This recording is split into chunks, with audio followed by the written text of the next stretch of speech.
윤석열은 신성한 묘비에서 더러운 손을 치우라. 김두관 의원. 윤석열 후보가 5.18 광주 묘역을 찾아 광주는 헌법 정신을 피로소 지켜낸 헌법 수호한 거라는 말을 했다고 합니다. 한술 더 떠서 5.18 정신을 헌법 정신으로, 희생자의 넋을 보편적인 헌법으로 승화시켜야 한다라며 울컥했다고 합니다. 악어의 눈물이 따로 없습니다. 이 보도가 사실이라면 윤 후보는 자신이 검찰의 수장이었음을 기억 못하는 정신질환을 앓고 있는 것입니다. 헌법 정신을 피로소 지켜낸 한 거를 범죄로 기소하여 형을 살게 한 사람이 누구였을까요? 보편적인 헌법으로 승화시켜야 할 희생자들을 반란으로 기소한 주체가 누구였는지 우리는 분명히 알고 있습니다. 바로 검찰입니다. 검찰이 기소 없이 재판은 이루어지지 않습니다.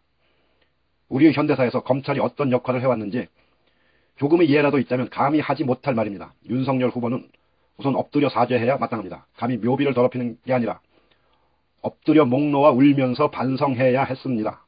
최소한 광주를 가려면 31년 만에 박종철 열사의 아버지를 찾아가 사과한 문무일 전 총장의 태도 정도는 배웠어야 했습니다. 그런 태도 없이 마치 자신은 광주의 아픔에 한 점 부끄러움이 없는 듯한 태도로 일관한 것은 뻔뻔한 악어의 눈물을 앞세워 광주의 정신을 모독한 것입니다. 무엇보다 윤석열 후보는 삼권 분립의 헌법 정신을 망각하고 검찰의 정치적 중립을 스스로 파괴한 정치 검찰의 상징입니다. 무엇보다 자신을 임명한 대통령의 인사권에 정면으로 도전하면서 사실상의 자기 선거운동을 행한 명백한 범법자입니다. 무엇보다 광주 정신을 폭도라 규정해온 사람들이 남아있는 정당과 거래의 손을 내밀고 있는 당사자입니다.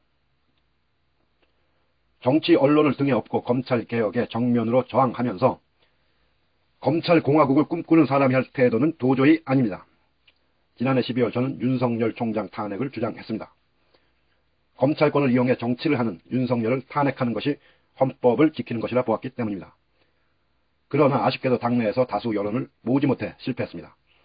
법적 탄핵은 실패했지만 정치적 탄핵은 김두관이 책임지겠습니다. 윤석열 후보를 대통령 후보 자리에서 반드시 끌어내리겠습니다.